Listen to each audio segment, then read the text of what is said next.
Welcome, and thank you for joining today. My name is Renaldo Payton. In this presentation, I'll explore lessons from Hurricane Katrina to show how leadership and diversity awareness can create fairer and more inclusive systems during crisis.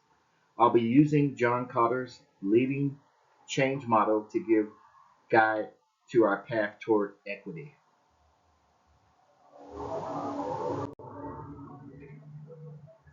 Hurricane Katrina revealed deep inequalities in disaster response.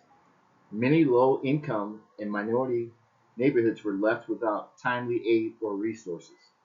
The goal of this discussion is to apply Cotter's change framework to build systems that serve everyone equally so that the same mistakes never happen again. Even today, disaster recovery remains unequal. Marginalized families often experience delays in aid, and many lack transportation or emergency information. These disparities highlight a need for stronger, fairer response strategies that include all voices.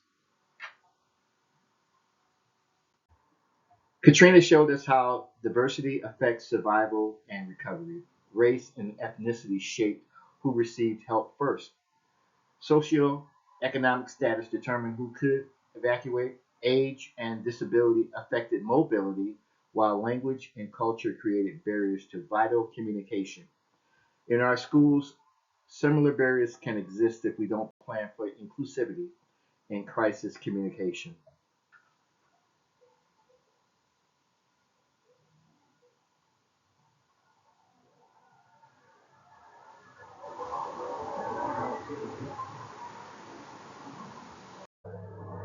Cotter's model gives us 8 steps for leading positive change.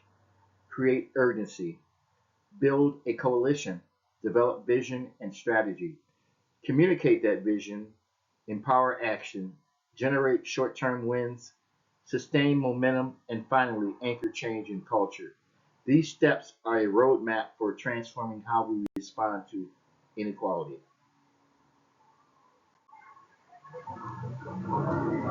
Step one is to create urgency. We do this by sharing data and stories about unequal outcomes in disaster recovery.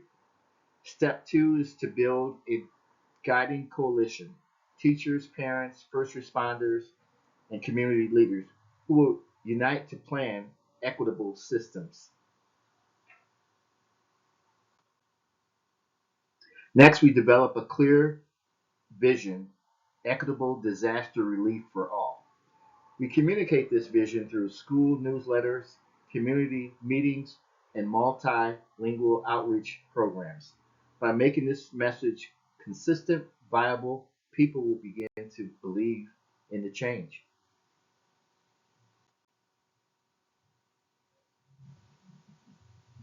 Step five, empower action by removing barriers like cultural misunderstandings or lack of translational services. Step six, generate short term wins by launching pilot inclusive programs in schools or districts prone to emergencies. Step seven, sustain momentum by evaluating yearly progress and recognizing contributions from staff and families.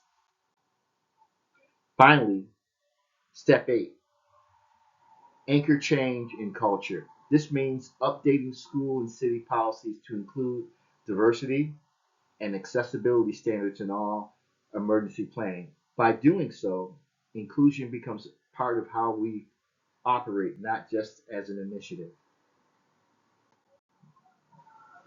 Our desired results include faster and fairer aid distribution, stronger trust between families and agencies, reduced disparities in recovery outcomes, and a sustainable framework for equity that lasts. This change model doesn't just apply to disaster, it can strengthen inclusion in schools, workplaces, healthcare. It encourages leadership and collaboration wherever equity gaps exist. Our audience today, school staff and parents, play a crucial role. Schools are the center of preparedness and community trust. By adapting inclusive communication and emergency policies, we ensure that families have an equal access to safety and support.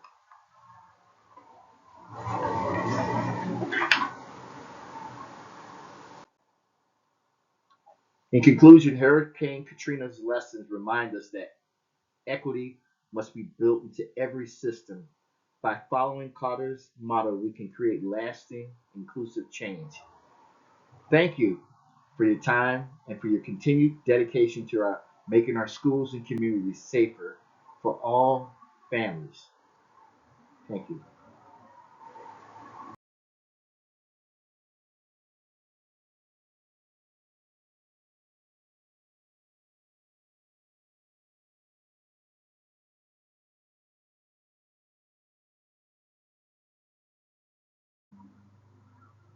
As I wrap up this presentation, I want to take a moment to reflect on what this project taught me. Not only about Hurricane Katrina, but also about leadership, diversity, and what real change requires. This assignment reminded me that behind every statistic, there are real people, families, and communities whose voices matter. I learned that effective leadership during a crisis isn't about managing logistics, it's about empathy, communication, and inclusion. When leaders value diversity, they don't just react to emergencies, they prepare for them in a way that considers everyone's needs. Hurricane Katrina revealed what happens when leadership fails to listen, and it showed me that building equitable systems starts long before disaster strikes. True leadership means understanding how social, economic, and cultural factors affect outcomes. Equity in crisis response is still a major issue today, whether it's a hurricane, wildfire, pandemic, or earthquake. Certain communities continue to experience slower aid, fewer resources, and lasting trauma. Katrina may have happened nearly 2 decades ago, but its lessons are still urgent. Equity isn't a trend, it's a necessity.